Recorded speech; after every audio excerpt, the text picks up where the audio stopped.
Hello everyone, welcome to my YouTube channel स्कूलो। Guys, मैं आज आप लोग के लिए क्लास 10 मैथमेटिक्स बहुत ही सिलेक्टेड क्वेश्चन लेकर आए हैं, जैसे कि आप बोर्ड पर देख पा रहे हैं। ओके, ये क्वेश्चन आपके लिए बहुत ही महत्वपूर्ण है, तो चलिए इसका सोल्यूशन करके दिखाते हैं। देखिए, आपको क्वेश्चन बोल रहे हैं एक ठोस एक अर्धगोले पर खड़े हैं। एक ठोस एक अर्धगोले पर खड़े हैं, एक शंकु के आकार का है जिसकी त्रिज्या 1 सेंटीमीटर है तथा शंकु की ऊंचाई उसकी त्रिज्या के बराबर है। तो इस ठोस का आयतन पाई के पदों में ही व्यक्त कीजिए। चलिए आपको पिक्चर के माध्यम से पहले समझाते हैं। देखिए, बोले एक ठोस है एक अर्धगोले पर खड़े एक शंकु के आकार का है। पहले आप एक अर्धगोले बनाइए। एक गो पहले आपको अर्धगोले बनाकर दिखाते हैं। ये आपका हो गया अर्धगोले। ओके, और उसमें बोल रहे हैं खड़े एक शंकु के आकार का है और इसमें एक आपको शंकु दे रखे हैं। ओके, ये आपका शंकु हो गई। फिर बोल रहे हैं जिसकी त्रिज्या 1 सेंटीमीटर है, यानी ये जो आपका त्रिज्या है ये आपका 1 सेंटीमीटर है और शंकु की ऊंचाई त्रिज्या के बराबर है, यानी शंकु की भी ऊंचाई आपका 1 सेंटीमीटर ही दे रखे हैं। यानी अर्धगोलेकार की जो त्रिज्या है वो शंकु की ऊंचाई भी है। और बोल रहे हैं इस ठोस का आप पाई के पदों में ही रखिए। आपको जो दे रखे हैं वही हम लोग लिख लेते हैं। यानी आर आपको दे रखे हैं 1 सेंटीमीटर और शंकु की ऊंचाई आपको दे रखे हैं 1 सेंटीमीटर। यानी आपका जो अर्धगोले की त्रिज्या है 1 सेंटीमीटर और शंकु की जो ऊंचाई है वो आपका 1 सेंटीमीटर है। और आपको बोल रहे हैं इसका आयतन ज्ञात कीजिए। ओके, आयतन ज्ञात कीजिए। तो चलिए पहले लिख लेते हैं शंकु का आयतन। ओके, शंकु का आयतन।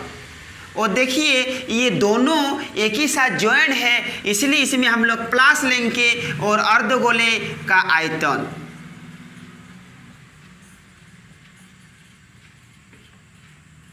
देखिए शंकु का आयतन होते हैं 1/3 पाई आर स्क्वायर एच और अर्धगोले का आयतन होते हैं 2/3 पाई आर क्यूब। ओके, शंकु का आयतन 1/3 पाई आर स्क्वायर एच प्लस अर्धगोले का आयतन 2/3 पाई आर क्यूब। तो देखिए इसमें कॉमन ले सकते हैं क्योंकि दोनों का आर इक्वल है।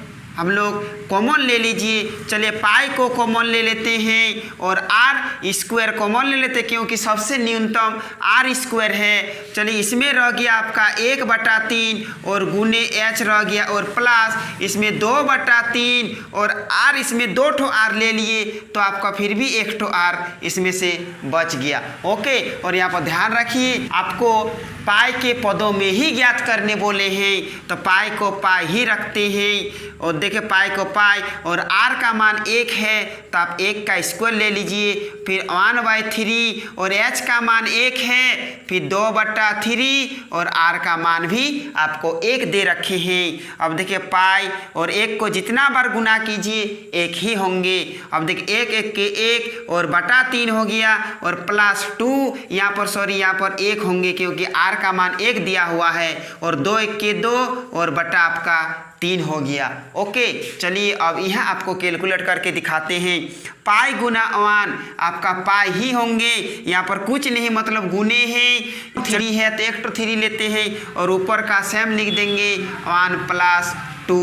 ओके, 1 प्लस ये आपका 2 है। तो चलिए पाई को पाई रखिए, गुने 1 और 2 को जोड़ देंगे तो आपका 3 हो जाएगा और बटा 3 और गुना में 3 आपका कैंसिल हो जाते हैं। यानी आपको पाई आपका सेंटीमीटर दे रखे हैं तो सेंटीमीटर और आयतन निकाल रहे हैं तो आपका क्यूब हो गया। यही हो गया आपका उत्तर। आप यहाँ पर लिख सकते हैं कि ठोस का आयतन। ओके, यहाँ पर ठोस का आयतन ही ज्ञात करने बोले हैं तो लिख सकते हैं ठोस का आयतन इक्वल टू शंकु का आयतन प्लस अर्धगोले का आयतन। ये हो गया आपका उत्तर। आई होप गाइज आपको बहुत अच्छे लगे होंगे। तो आज यहीं पर समाप्त करते हैं, फिर मिलते हैं नेक्स्ट वीडियो में। जय हिंद।